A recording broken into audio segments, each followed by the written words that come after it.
Hello, and thank you for joining. I'm Nikki Elizabeth, and today I'm joined by Isabella Presley, who's here to talk about her Dionysus. Isabella, thank you so much for joining me today. Hi, Nikki. Thank you so much for having me. My pleasure. So tell me about yourself. Where are you from, and when did you start writing? Yeah, okay. So it's kind of a long story. So We I'm love long stories here. I'm originally from Toronto, Canada, and I moved to Montreal, Canada, about 2 years ago. My writing process has kind of been a long, lengthy thing. So like I used to do little things as a kid, but then I found myself more into the acting realm growing up. I loved script writing and being on stage and things like that. So originally I thought that I was going to do acting, and then as years went by, it just wasn't working for me. So then I ended up actually falling into writing even more. I've done like fan fiction writing. I had a fan fiction following for a long time. And then it just like, I guess organically started happening where I was like, maybe I want to write a novel. And my dad actually had said to me one day, like, you should write a novel. Like, you spend all this time writing fan fiction stories. And he used to find me in my room with a glass of wine and just like typing away. And he's like, you should honestly just use that and like write a novel. And I tried with different ideas, but they didn't feel right to me. So then moving to Montreal, I moved in January. Well, actually, no, I moved in November of 2021, but I didn't start writing until spring of 2022. So I just started school. I'm in university. So I just started school, and I think it was about the spring where I was walking down a street not far from where I live, and it's one of my favorite coffee shops is like up the street. So I was coming back down the street when I had coffee, and it reminded me of New Orleans. And if I could like show people some pictures, like I've never been to New Orleans, but the street has like the big oak trees and like the Greek revival kind of homes with the columns and like the step ups, and so I remember just walking down that street and being really inspired by it. And then I kind of just heard a voice say to me, write what you know, write things that you know about, and the people that you know and things in your life and things like that. So then I came home and started drafting character sketches that day. So I love that. And I remember when we were talking earlier, you had mentioned that there was kind of a French element in Canada that inspired her Dionysus a little bit. Would you mind elaborating on that a little bit? yeah, so I hope people don't come for me because I'm an Anglophone, okay? But I'm a Francophile and I love French culture and I love the French language, but my heart has always been with Paris and with France. So being in Montreal it can be very similar, but we do have the French Canadian culture. So it's quite different from France. The French is different, and stuff like that. And for me, like, as an Anglophone, I had noticed some difficulties while living in a French city, and there was a lot of political stuff going on in the city. And I think a lot of people will know what that is. So for me, I was sitting there going, like, why do we have to have such disparity between the Francophone government and the Anglophone citizenry, and like why does this have to be a thing? Why can't we all just get along? And there's a lot of French people here in Montreal that support Anglophones and that want to be friends and like that want camaraderie, and they don't understand like what's going on either. And so I remember just sitting there at my desk thinking, like, wouldn't it be cool to write a story about a French man and an English woman, like an American English woman, and how they fall in love, and that despite their cultural differences, despite their language, and the fact that she's a witch, he's a vampire, they don't traditionally get along. Why don't I bring those elements of what I'm living into a story that is I think impactful, and I find that stuff like this, like witches and vampires together, is not very common.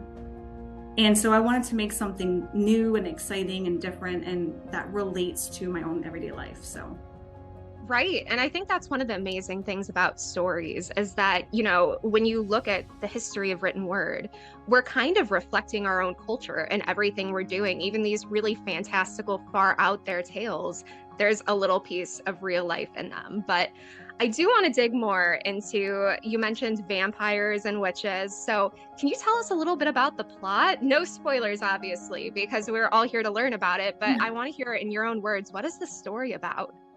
Yeah, of course. So, um, basically, it's about a witch named Amelie. She comes from New York City and she moves to New Orleans because she feels like she is from an oppressed family. So they're afraid of witchcraft. They don't want her to get involved. But she's always known that she's had psychic power and ability.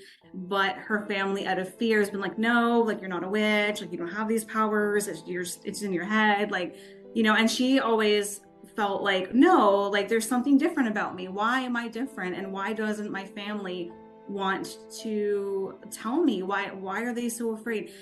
To be honest, parts of that was inspired by Rowan Mayfair from the Mayfair Witches by Anne Rice. And so if anybody knows the plot to the Mayfair Witches, Rowan Mayfair is adopted and she grows up, at least in the television series, she grows up not knowing she's a witch and she's got all these things going on. She doesn't know why. And she's like in her 30s, she's trying to figure out her life. So Amelie is in a very similar situation. She's in her late 20s and she's just like really trying to discover who she is as a person. So for her, New Orleans is very, I think it was the most organic choice for her because of the occults, the voodoo culture, the differences of different witchcraft that's there, and the vampirism that's there, and it kind of being meta also that like Anne Rice was from there and she wrote the Vampire Chronicles, and so that's very heavily written in New Orleans, and I had those reflections in my book. So basically Amelie goes there, and also her best friend, who's also a witch, comes from a descendant line of witches in New Orleans, but we're going to eventually get into that in other books. But she supports Amelie into the move. So she's like, you should go. And so then she is settling into this new life, trying to figure out something about herself. She's trying to run a business as a tarot reader and a psychic. And then she meets Leon, and Leon is a French rock star and a vampire. So they meet online and they spark a romance, and it kind of just catapults into this kind of soulmate love. And but the thing is with them is that they have a lot of things going on exterior to them that try to keep pulling them apart from each other, and they're constantly trying to get back to each other all the time. So that was like the main, I think, theme for me, was about like love and self-love and friendship love, and being there for yourself when you're going through all these issues, and being there for the person that you love, and that if you truly love someone, you're going to make, I guess what I'm trying to say is that you're going to move mountains for that person. You're going to make that work, and no matter what other people are telling you. And so that's like the biggest, I think, highlight of the book is that theme. Right. I love that this is, a supernatural book at the core, but everything you're talking about is a very human and very relatable experience. So it really sounds like something that readers can dig into. But I also heard you mention that you have plans for other books. So this is going to be a series then. I'm hoping so. We'll see how it goes. I don't know if it's going to be a full series or a trilogy or what it's going to be. I think at the most a trilogy, or at the least, I should say, a trilogy. I mean, you never know, and any idea can take off into something else.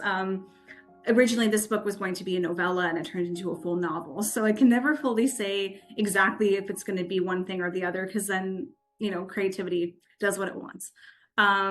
But I would say definitely there's more coming. I'm currently working on another book, and I don't want to say too much about it because it's WIP, but it is a prequel to the first book, and it is set in a different city, a different time, with the character of Leon. That sounds super cool. So, I mean, one of the things that I love about what you just mentioned is it started as a novella, but you just let the creative process do what the creative process does. So I'd like to dig more into how you, as an author, operate. What does your typical writing process look like? Is there a certain time of day you write, or maybe a certain playlist you turn on when you sit down and really just start typing away? That's so funny. I get this question all the time from people on Instagram or just my everyday life, and I'm gonna like probably coin a phrase here and say that I'm very Anne Riceian with how I write, because she's very similar to me where I didn't have any idea. I literally would just go to the page and go, okay, let's see what happens. And it was like every day I would wake up and see what came out of just being there, being, I think, present with the characters themselves and what they wanted to say, being present with my own emotions and the experiences that I wanted to bring about. But there was no like set time of day or an hour a day or anything like that. I also was doing school at the same time, so my schedule was all over the place. One minute I'm in class, next minute I'm writing a book, and so I was very like, I call it split brain, where I'm like doing this over here, doing this on the side, and there were some days I didn't know what I was doing. I was just all over the place.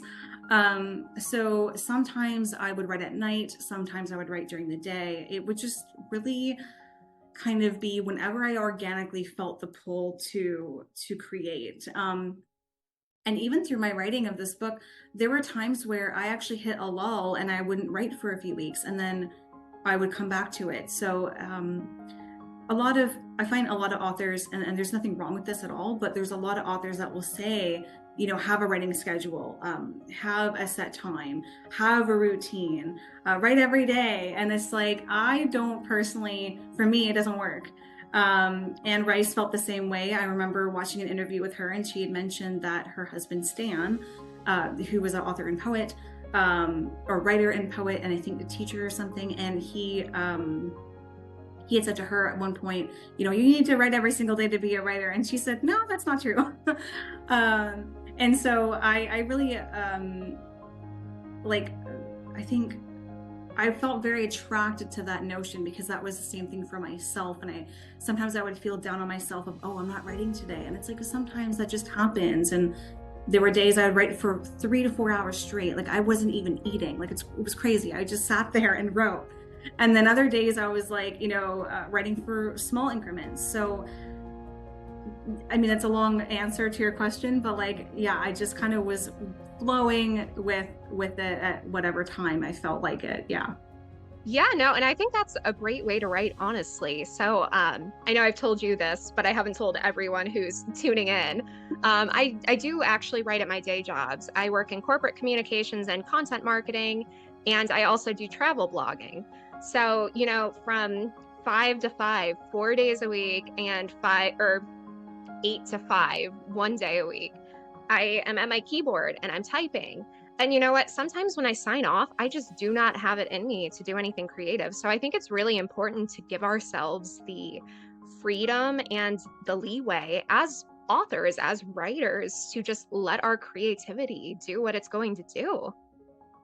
Exactly. And I feel that as humans, fundamentally as humans, firstly, and as authors, artists, we need to give each other grace, and we need to give ourselves grace. That like, if we're not creating today, that doesn't mean it's over, that's the end of the world, or you're never going to get back to it. Or, you know, for some people, they can walk away from a manuscript for a year and come back to it later. Like, you know, I wrote for 2 years on this book. It took me 2 years and 2.5 to fully get published, just to write, because I was doing so many other things, and then, you know, visiting family or whatever I was doing, or I just needed a break, or, you know, mental health got in the way, or whatever it is. And so I think it's really about giving ourselves grace, that when we're not doing something, that it's okay, and that we sometimes just need a reset button.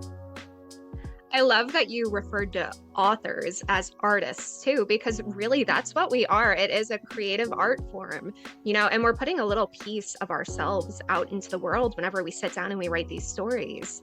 So I think my next question would be, Did you feel any nerves when you were getting ready to release her Dionysus? And if you did, do you have any advice for aspiring authors who might be going through something similar? That's a good question. I mean, I think I still have nerves. I still am like, it's still in the process of getting into, the stores and online inventory and things like that. And every time I post a little piece of it on Instagram, I'm always like, oh my gosh, like, are people going to like it? And even when I posted like my one-liner to you guys, and the support was just amazing. But I was like, are people gonna like it? Like, because everyone, has their own taste and everyone has their own style. And so, yeah, I mean, I think I'm still a little bit nervous. I mean, it's my first debut novel. It's not something I've been doing for a long time. This is very new to me. And so, advice for others, that's an interesting question because I'm still kind of learning. But I would say, like, don't get ahead of yourself mentally and try to just be present with the fact that you've published something, that the creation you made is out there for people to see. And that's very vulnerable, and it can be really scary to be like, hey, my heart, my soul, as you've said, is in a novel, and it's for people to read and to judge and to love or to not love or whatever. And it's a very vulnerable situation. And so for myself, I've just been kind of trying to allow myself to be present, I would say, present with what I'm doing in the day, and not get ahead of like, oh, when this comes out and at this point, or when I do the book launch at this point, like, just be with it, because you're never going to get a first again.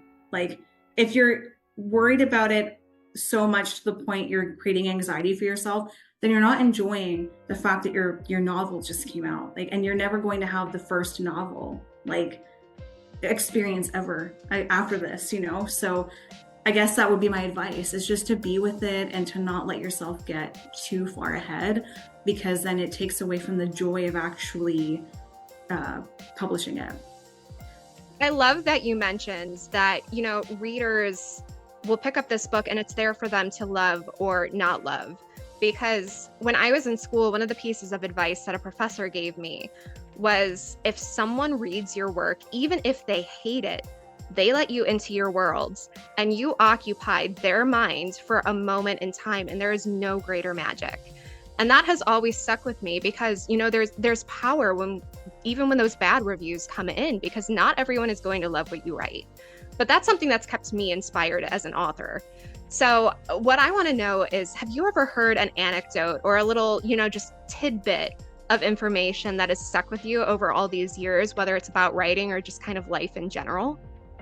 Yeah, I guess I have two answers. So I have like two things. So the first one I would say is like, as an actor, I was on stage a lot and I was criticized a lot. I mean, like, in general, like, just not just me, but when you're in production, people are looking at you. They're looking at, oh, how is your makeup? What do you look like? How is your acting? And I'm like, I was a kid growing up on stage. So it's like, you're constantly getting teachers and parents and people and friends and all this kind of stuff. And I remember, like, I think just growing up in stage, that people are going to love your performances, and then there's going to be people that don't. And just keep going. Like, just keep going. Like, if you fumble on stage, just keep going. And so that is one thing. And a friend of mine, a very close friend of mine who knows of my writing journey, and she's known me from before being an author, and she would always say, just keep going, girl, just keep going. And, don't let people stop you, And so I would say that. And then the other one was, and it's so I laugh at myself all the time, because every answer to me is like, Anne Rice, Christopher Rice, the Rice family. Okay. If they're listening, or if Christopher Rice is listening, hello, big fan. And so they had mentioned in an interview years prior to Anne Rice's passing, unfortunately, that reviewers are going to say a lot of things, and they're going to be really great or really not great, and you probably shouldn't read the reviews. For them, at least, they were saying, it might be better to not read it, because then sometimes people will just hate and troll you, and it can get in your head. And so they were saying, don't read them. Like, just keep moving forward. If people love it, they love it. If they don't, they don't. And you're going to know who your people are because they're going to come up to you, or they'll be at events for you, or you'll see your book somewhere. Like, someone will have it in their hand, or on a train or a plane or a bus or whatever. So at the end of the day, like, just like do you. And Anne has also said in an interview once that people were like complaining about what she was wearing. Like, if she, like, for example, like, at the time she was coming out with Interview with the Vampire, it was 1976. And of course, not many people wanted a vampire novel in 1976, especially a homoerotica type of novel like Interview with the Vampire was. And so she had like a blazer and a jacket and pants. And then the Gothic community was like, wait, what are you wearing? Why are you wearing this? And then, then she decided to switch it and start dressing more gothy because it actually was inspiring to her. But then you had other circles being like, why are you wearing that for? So she just said, no matter what you do, you're going to get judged. So you might as well just be yourself. And I've heard that by so many other people in the world. I think it's kind of an open sort of quote that a lot of people use. But it's true that, like, no matter what you do, no matter what you write, people are going to love it or hate it or be indifferent to it. And you just got to be okay with that and just do you, and do you very well, because no one is you, right? So those are the two main things I would say that have stuck with me. I really, really like those anecdotes. And I think you had mentioned something about when your book is in, the reader's hands. So where can we find your book when the time comes? I know it's on Amazon right now. Is there anywhere else where we can pre-order it? So Amazon right now has pre-orders. There is the Kindle version on Amazon. There's Friesen Press, which is the press that I was under. There's a link on my website. So at IsabellaPresleyBooks.com, there's a link to Friesen Press. You can get a paperback, a hard copy. You can get Amazon Canada, Amazon US, I mean, all the Amazons, I guess. It eventually will be at Indigo Bookstores, which is in Canada, and it's going to be at Barnes & Noble. Amazing. And where can our viewers connect with you on social media? Yeah, so I'm on Instagram at isabellapresley.books on Insta. Amazing. And is there anything else you'd like to add? Oh, good question. It's always a curveball. Yeah.